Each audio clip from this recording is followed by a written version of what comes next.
Welcome to 1000 PS, welcome to California, welcome to the launch of Triumph Scrambler 900.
Now this is a big update for Triumph as we move into 2026.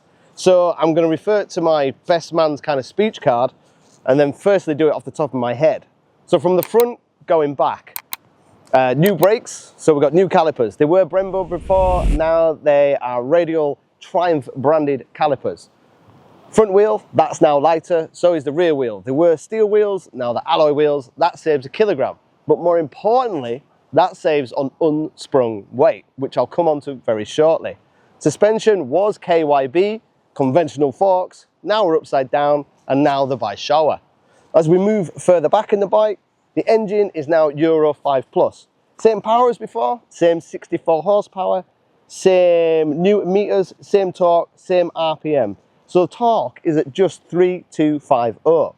But what Triumph have had to do is just play with the fuel inner fraction, play with the exhaust, just to get it through Euro 5 emissions. It's not a highly strung bike, so it wasn't that difficult. As we move further back, tank shape has changed, the rear subframe and part of the frame has changed. This is all a little bit narrower. As we move further back, the back wheel is lighter, which matches the front wheel, gone from steel to alloy. The swinging arm is now aluminium, and it was steel, so again, that saves a little bit on unsprung weight. Overall, the bike is 2 kilograms less, but the big saving is 1 kilogram on unsprung weight. In the UK, this is going to come in at 10,395, and I would say it's going against bike like Guzzi's V7, the Ducati Scrambler, possibly the Bear from Royal Enfield. It's kind of in that market. 19-inch front wheel, 17-inch rear wheel, which kind of gives it an off-road stance. It's got 120 mil of travel, so again, it's kind of like off-road orientated. But to be honest, it's more of a style thing than actual off-road capability. The ground clearance isn't that huge. And at 221 kilograms with fuel, it's no lightweight. We did do a little bit of dusty trails and did a little bit of off-road, and it can do it. You can ride it off-road, you can fit some knobbly tyres and have a little bit of fun, but there are limitations and you will find it pretty quick. With 64 horsepower and 221 kilograms, it's not a bike that you can just ping on the clutch and stand on the back pegs and wheelie through some mud or some off-road. It's got a little bit of weight to it. The big thing for me, aside from the style, that's going to attract a lot of people to this bike now, is that Triumph have fitted an IMU. And an IMU means that we've got lean sensitive ABS, lean sensitive traction control, and we've got multiple rider modes.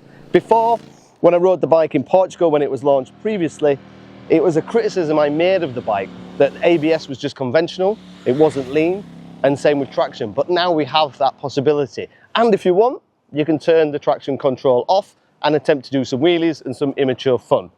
ABS can be switched off the back when you go in the off-road mode, but ABS will always be on the front. We've got 3 modes, rain, I think it's road and off-road, but when you've got so little power, you don't really need them, to be honest. I just stayed in road all day, but when you do go into off-road, it'll switch off the ABS on the back so you can pull skids and have some fun in the sand. For me, I think this is attracting to kind of people coming into the Triumph brand. I think it's coming into people who are attracted to the Scrambler image, who remember On Any Sunday and Steve McQueen and that amazing era of motorcycling. And if they're coming into this new kind of genre of motorcycles, they want those rider edge, they want that safety net, they want that security. And now it's got that, which the competition has. So it's now on par with the competition. Today, to ride this bike in California, here from the beach, to go into the mountains, to ride the roads that McQueen rode on any Sunday, for me, was very special. But I'm a massive fan of those films and everything Bruce Brown did.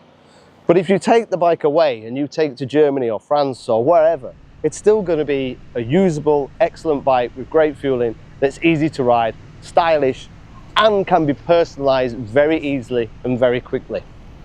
I thoroughly enjoy riding the bike.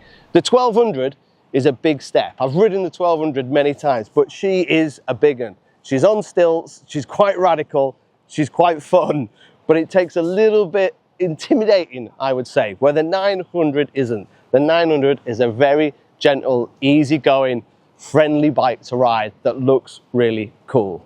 The big test for us, I guess, at 1000 PS is when we put it against the competition, which we'll have to do pretty soon.